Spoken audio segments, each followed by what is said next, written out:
നവകേരള സദസ്സിലൂടെ സർക്കാർ എന്താണോ ലക്ഷ്യം വെച്ചത് അത് നടന്നിട്ടുണ്ട്. പക്ഷേ ജനങ്ങൾ എന്താണോ ആഗ്രഹിച്ചത് അല്ലെങ്കിൽ ജനത്തിന് മുന്നിൽ അവതരിപ്പിച്ച ലക്ഷ്യം എന്താണോ ആ ലക്ഷ്യം നടന്നിട്ടുമില്ല.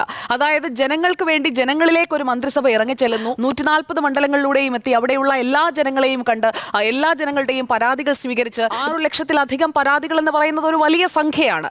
കേരളത്തിൽ ഉടനീളമുള്ള അശരണരായ മനുഷ്യർ തങ്ങളുടെ ആശയും പ്രത്യാശയും എല്ലാം ഈ സർക്കാരിൽ വെച്ചുകൊണ്ട് കൊടുത്തിരിക്കുന്ന പരാതികളാണ്. ഈ 6 ലക്ഷം പരാതികളിൽ എത്ര പരിഹരിക്കാനായി ഇനിയുള്ള 2.5 വർഷക്കാലത്തിനിടയിൽ മുൻകൈ എടുക്കുമെന്നുള്ളത് നമുക്ക് ഇനിയുള്ള ദിവസങ്ങളിൽ അറിയാൻ കഴിയും. ഇപ്പോൾ തന്നെ അതിൽ ചെയ്യില്ല എന്നൊന്നും ഞാൻ മുൻകൂട്ടി അല്ലെങ്കിൽ അങ്ങനെ ഒരു മുൻവിധിയോടുകൂടിയൊന്നും ഞാൻ പിണറായി സർക്കാരിനെ കാണാൻ ആഗ്രഹിക്കുന്നില്ല. ഈ നവകേരള സദസ്സിലെത്തിയ പരാതികൾ പരിഹരിക്കുന്നതിനെ കുറിച്ച് അല്ലെങ്കിൽ നവകേരള സദസ്സിലെത്തിയ പരാതികൾ എങ്ങനെയാണ് ഞങ്ങൾ അത് തീർക്കാൻ ഉദ്ദേശിക്കുന്നത് എന്നതിനെ കുറിച്ചൊന്നും ആയിരുന്നില്ല ഈ സദസ്സിലുടനീളം പറഞ്ഞു പോയത്. അടിയും തിരിച്ചടിയുമാണ് ഏറ്റവും കൂടുതൽ ജനങ്ങളുടെ ശ്രദ്ധയിലേക്ക് എത്തിയത്. അടിയും തിരിച്ചടിയുമാണ്. ആശയങ്ങൾ പങ്കുവെച്ചത് കൊണ്ട് മാത്രം കാര്യമില്ല. ആശയങ്ങൾ പ്രാവർത്തികമാക്കാൻ കഴിയുന്ന രീതിയിലേക്ക് ഒരു പ്രവർത്തന രീതി രൂപീകരിച്ചെടുക്കുക എന്നുള്ളതാണ് ഒരു ഉത്തരവാദിത്തമുള്ള സർക്കാർ ചെയ്യേണ്ടത്. ജനത്തിന് എന്താണ് അവിടെ പ്രയോജനം കിട്ടിയത്? സർവ്വതല സ്പർശിയായ വികസനം അതെങ്ങനെയാണ് നടപ്പാക്കാൻ ഉദ്ദേശിക്കുന്നത്? അതേക്കുറിച്ചൊക്കെ എന്താണ് ഈ യോഗങ്ങളിൽ ഉടനീളം പറഞ്ഞു പോയത്? അതൊക്കെ ജനം കാത്തിരിക്കുകയായിരുന്നു. ഈ ലക്ഷക്കണക്കിന് പരാതി ശേഖരിച്ചു എന്ന് പറയുന്നത് ഈ പരാതി ശേഖരണത്തിനായി ഒരു മന്ത്രിസഭ മുഴുവൻ സെക്രട്ടേറിയറ്റ് വിട്ട് ഇങ്ങനെ പോകേണ്ടിയിരുന്നു എന്ന ചോദ്യം ജനം തിരിച്ചു ചോദിച്ചാൽ അവരെ തെറ്റു പറയാൻ കഴിയില്ല. പിന്നെ ഈ മന്ത്രിസഭ തിരുവനന്തപുരം വിട്ടുപോയാലും കേരളത്തിൽ ഒന്നും സംഭവിക്കില്ല എന്നുള്ളത് ജനത്തിന് ബോധ്യപ്പെട്ടു. മന്ത്രിസഭ ഉണ്ടെങ്കിലും ഇല്ലെങ്കിലും എല്ലാം കാര്യങ്ങൾ ഉദ്യോഗസ്ഥർ കൃത്യമായി നടത്തുന്നുണ്ട് എന്നതും ഇവിടെ വ്യക്തമായ ഒരു കാര്യമാണ്. കേരളത്തെ കലാപഭൂമിയാക്കിയാലും ഞങ്ങൾ ഉദ്ദേശിക്കുന്നത് നടപ്പാക്കും എന്നുള്ള ഒരു യുദ്ധ പ്രഖ്യാപനമാണ് ഈ യാത്രയിൽ ഉടനീളം കണ്ടത്. കാരണം കരിങ്കൊടി വീശുന്നവരെ തല്ലിച്ചതയ്ക്കുന്നവരെ ആ തല്ലിച്ചതയ്ക്കുന്നത് ഞാൻ കണ്ടില്ല, അവർ ചാടി വീഴുന്നത് മാത്രമാണ് കണ്ടതെന്നുള്ള ആദ്യത്തെ നുണ.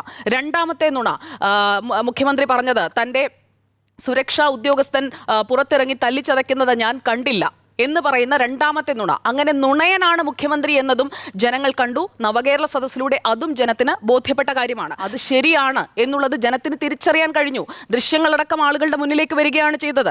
ഈ സുരക്ഷാ ഭടന്റെ ലാത്തിപ്രയോഗം ഇങ്ങനെയൊക്കെയുള്ള ആളുകളെയും കൊണ്ടാണ് അല്ലെങ്കിൽ ഇവരൊക്കെ ഇതാണ് എന്നത് കൃത്യമായി എക്സ്പോസ് ആയിട്ടുണ്ട്. അപ്പോൾ രാഷ്ട്രീയ ഗുണ്ടായിസം നടത്തുന്ന ഒരു പാർട്ടിയും സർക്കാരും എക്സ്പോസ് ആയി എന്നുള്ളത് ഈ നവകേരള സദസ് അവശേഷിപ്പിക്കുന്ന ഒരു ബാക്കി പത്രമാണ്. കുട്ടികളെ കാത്തു നിർത്തിയത്, വെയിൽ കൊള്ളിച്ചത്, ഇതിനെല്ലാം ന്യായീകരണ ഒരു ഭാഗത്ത് ആളുകളെ സജ്ജമാക്കിയിട്ടുണ്ടായിരുന്നു. കുട്ടികളെ കാത്തു നിർത്തിയതിനൊരു ന്യായം, മതിൽ പൊളിച്ചതിന് മറ്റൊരു ന്യായം, വേദി മാറ്റുന്നതിന് മറ്റൊരു ന്യായം. അങ്ങനെ ഒരു ന്യായീകരണ സദസ്സായി ഇത് മാറിയോ എന്നും ഞാൻ ന്യായമായും സംശയിക്കുന്നുണ്ട്. കാരണം ന്യായീകരണമായിരുന്നു ഈ സദസ്സിലെ ഓരോ പ്രസ്താവനകളിലും അല്ലെങ്കിൽ ഓരോ മറുപടിയിലും മുഖ്യമന്ത്രിയിൽ നിന്നും പ്രധാനമായും നമ്മൾ കേട്ടത്. ഭരണവിരുദ്ധ വികാരം എന്നൊന്ന് കേരളത്തിലുണ്ട് എന്ന് വ്യക്തമാക്കിയ ഒരു യാത്രയായിരുന്നു ഇത്.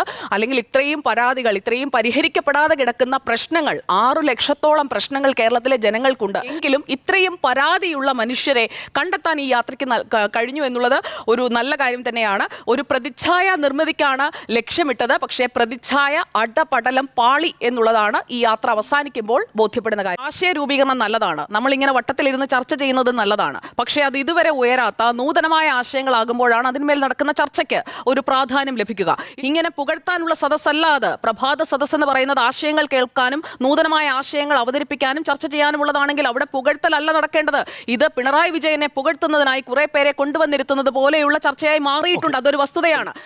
നോക്കൂ സുജയ, നോക്കൂ, വിദണ്ഡവാദം ഉച്ചയിച്ചുകൊണ്ട് നമുക്ക് സാമ്പത്തിക കാര്യങ്ങൾ ചർച്ച ചെയ്യാൻ കഴിയില്ല. അവിടെ കേന്ദ്ര ധനമന്ത്രിയാണ് ഞാൻ അല്ലെങ്കിൽ അവർ പറഞ്ഞത് തെറ്റാണ്, അവർ കള്ളം പറഞ്ഞു.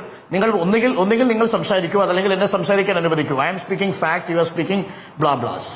എന്റെ ഫാക്ട് സംസാരിക്കാൻ അങ്ങനെയാണെങ്കിൽ താങ്കൾ മാത്രം സംസാരിച്ചാൽ മതിയല്ലോ. ഡോക്ടർ അരുൺ ഒരു വിചാരമുണ്ട്, താങ്കൾക്ക് മാത്രമേ ഈ കാര്യങ്ങൾ പറയാൻ അറിയൂ എന്ന്. നോക്കൂ, എന്റെ അവസരത്തിലാണ് ഞാൻ സംസാരിക്കുന്നത് സുജയ. പക്ഷേ അതിൽ താങ്കളുടെ അവസരത്തിൽ അത് എന്നെ ഇകഴ്ത്താനുള്ള അവസരമാക്കി ഉപയോഗിക്കണം എന്ന ആഗ്രഹമുണ്ടെങ്കിൽ അത് മനസ്സിൽ വെച്ചാൽ മതി. താങ്കൾ എന്താണ് ഇപ്പോൾ പറഞ്ഞ വാചകം? എന്താണ് താങ്കൾ ഇപ്പോൾ പറഞ്ഞ വാചകം? എന്താണ്? You are speaking facts, I am speaking blah blah എന്നാണ് താങ്കൾ പറഞ്ഞത്. അത് താങ്കളുടെ തെറ്റിദ്ധാരണയാണ്. താങ്കളുടെ തെറ്റിദ്ധാരണയാണത്. അങ്ങനെ തന്നെയാണ്.